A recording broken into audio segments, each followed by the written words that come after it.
Hey guys, I don't care what sport you watch. This is where the best information is. Today, we dissect the strategic undertones of Antetokounmpo's comments regarding franchise commitment versus championship equity in the modern CBA era. We also conduct a forensic analysis of the conference standings presented, focusing on the statistical profile required for Detroit's surge and the structural vulnerabilities in Oklahoma City's rotation relative to the San Antonio matchup. Giannis Antetokounmpo capping off a whirlwind of trade talks by showing a paid partnership with a prediction market was a choice. Using that Wolf of Wall Street clip to say he's staying in Milwaukee was too. But that's what all this conversation surrounding the Bucks superstar boils down to, his decisions. And as eccentric and ephemeral as they may seem, the fact remains, he's still a Buck for now. When it comes to what the future holds, though, that's up to Malika Andrews to pry up out of him. As of today, I'm committed to the Milwaukee Bucks, and I'm committed to the people that I work with, my teammates, the coaching staff, Coach Duck, and John in the front office. What I've said from the beginning of this year is that out of my mouth and the way I've carried myself, you will never hear me say I don't want to be a Milwaukee Buck. Giannis, your interviews, as long as I've known you, there's been two things that that have been tenets of who you are, who I've come to know you to be, and that is a winner, and that is deeply loyal. Do those two things feel at odds to you right now? No, no. I am a winner, and I'm extremely loyal. But the only thing that I feel sometimes, and I'll just get vulnerable for a second here, is that growing up you dream like, oh, what if I play for the Knicks, Madison Square Garden? What if I get drafted by the Lakers and I'm teammates with Kobe? What if I go and play for the Cavs and LeBron passes me the ball? Like you just dream, right? So it doesn't change when you're an adult. You turn on the TV, watch OKC, watch San Antonio, it's like, oh, would that be? How would that work? Like you always dream.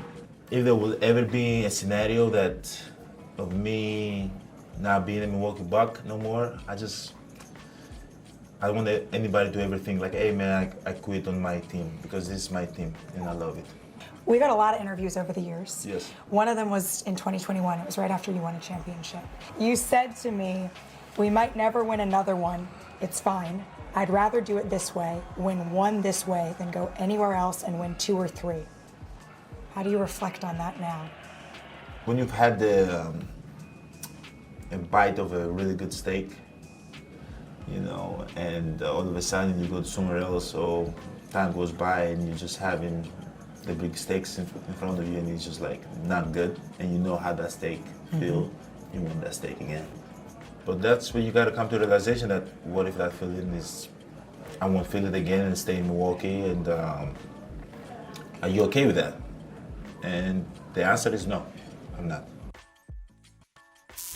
Now, all this conversation around what's wrong with all-star games these days doesn't take away from the fact that it's a dang party, which is actually hitting the fever pitch now that we've crowned both the three-point and dunk contest champions. Trev, there was this old school allure when All-Star was the rare chance to see A-listers from other cities' plays. Now you can watch Luka or Joker or whoever every night if you want it, but it's still the only time that all the stars are together.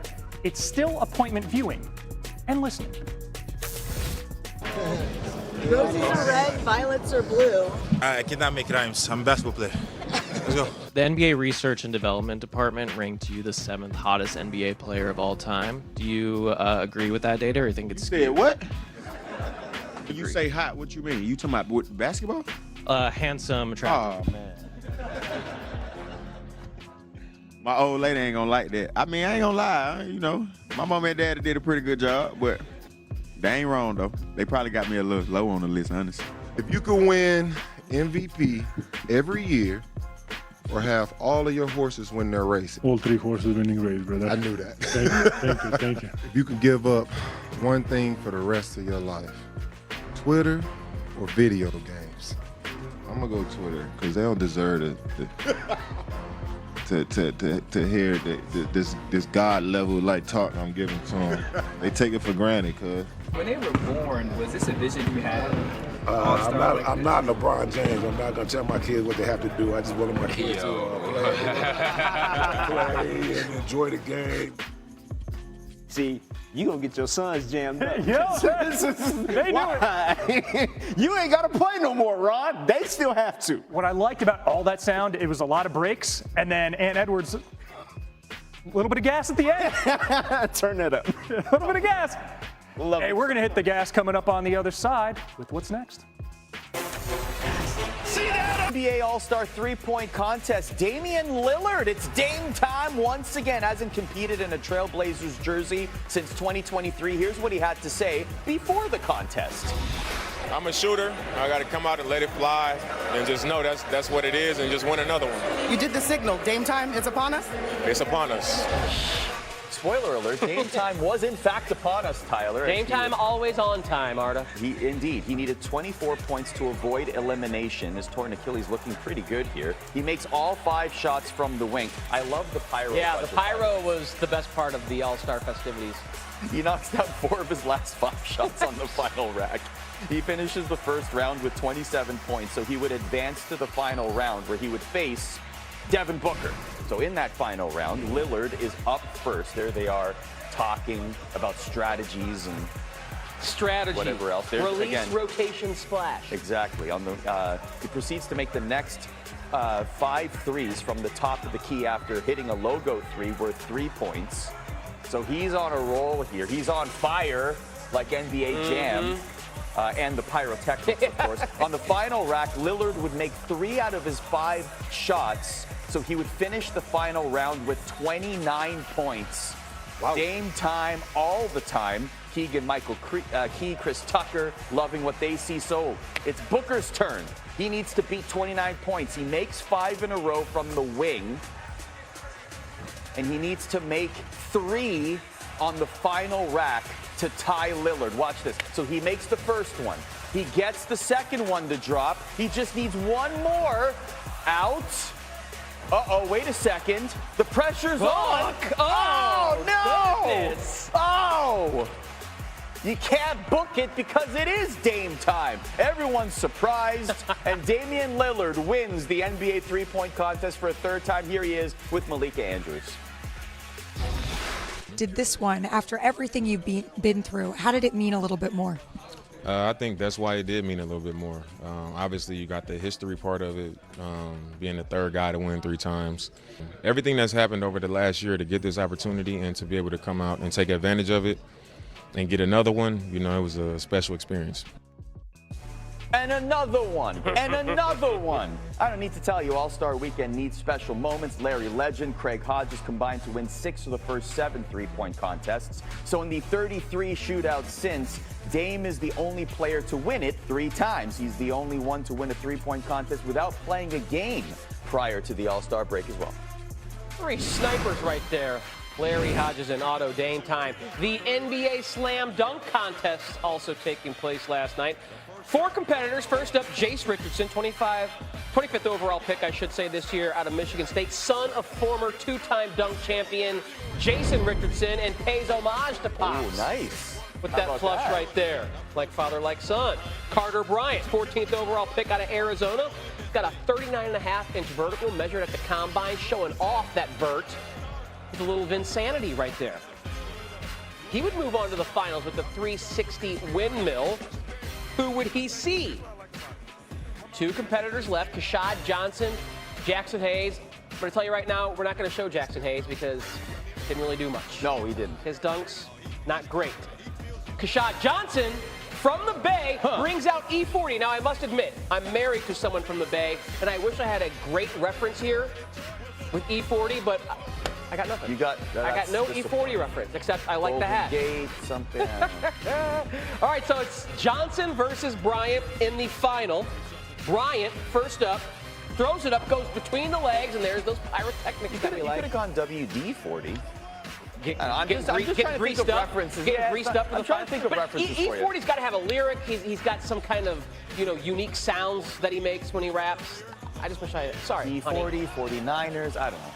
I think even though Carter Bryant got the only 50 of the contest, it was Kashad Johnson who put together 2 40-plus dunks in the finals to win 97.4 to 93.0. Congratulations, Kashad. Our mentions are going to be flooded. Yeah. For more, we always love having David Dennis Jr. on the SportsCenter menu this morning. David, what's your reaction to what you just heard from Giannis there? Look, it's Valentine's Day weekend. Valentine's Day, people feel feel good about their relationship. They feel validated. They get the flowers, get all the things. But on the other hand, people get those sort of quizzical text messages from people. They're like, I don't really understand where we are. Cut that person off. Giannis is sending those quizzical text messages. So 1 minute, I want to be with Milwaukee. Another minute, I want to go win a championship. You're not going to win a championship with Milwaukee. It's just not going to happen, which is why this split made the most sense during last offseason, and it did not happen at the trade deadline. And now we have to deal with more weeks and more months of Giannis kind of talking out of both sides of his mouth. I want to stay with Milwaukee, but I want to win another championship. Those things are antithetical to each other, which is why it has always made the most sense for him and the Bucks to part ways. And it is honestly my hope that come offseason they finally do that, so both of them can move on and get closer to championships on either one of their sides. Yeah, if he wants another bite of that meat, it looks like it's not going to happen in Milwaukee. He may have to go elsewhere this offseason. All right, David, as we look ahead to the second half of the NBA season coming out of the break, what are 3 storylines that intrigue you the most? Okay, so let's start with the Eastern Conference right now, and I'm looking at the East to see who's actually going to break away from the pack and really emerge as favorites. Like, I know Detroit has a huge lead on everybody else, but there's still questions about them, their three-point shooting, their youth, things like that. I don't consider them, huge favorites. The Knicks, will that defense keep up? They've had a great last 10 games. They've been a little bit uneven. Cavs, what are they going to do? So I'm looking to see who's really going to break away in the East. Now, moving on to the West, the OKC Thunder. You got to remember, they started 24-1. We were talking about them winning 75 games, but they've spent a lot of the last few weeks in street clothes. SGA is hurt. J-Dub and these injuries are really concerning. We're worried about that wrist. He's hurt that hamstring. I want to see a fully healthy OKC Thunder team making a run to get a back-to-back championships. And finally, it's Victor Wembanyama and that San Antonio Spurs team, the OKC Thunder kryptonite, it seems like. How good can this team really be? How good can Victor Wembanyama really be? He has seemed to have no ceiling to what he can do and who he could possibly be. I want to see him continue to emerge as maybe the most dominant force in the NBA. Remember last time we saw him, the dude looked like he was going to score 100 points against the Lakers. I cannot wait to see what he's going to do for the second half of this season. Yeah, no doubt. I'll talk about his MVP chances a little bit later in the show. His MVP chances in the All-Star game tonight. He's the betting favorite at DraftKings, so the market's expecting big things from him. By the way, Spurs only 3 games behind the Thunder in the Western Conference, and they've beaten OKC in 4 of the 5 meetings between the two this year. They seem to have the defending champs number. We love when David Dennis Jr. dials us up on SportsCenter. Thank you, David. SportsCenter taking a look back at the first half of the NBA season with the All-Star game taking place tonight.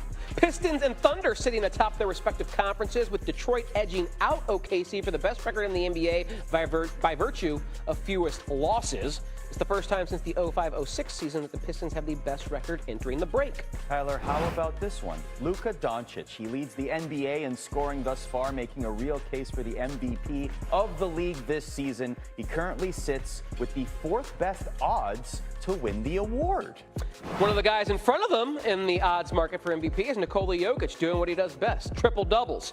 Joker leads the NBA this season with 20, 10 more than the next closest player. It would be his 2nd consecutive season leading the association in trip dubs. NBA Today crew, take it away.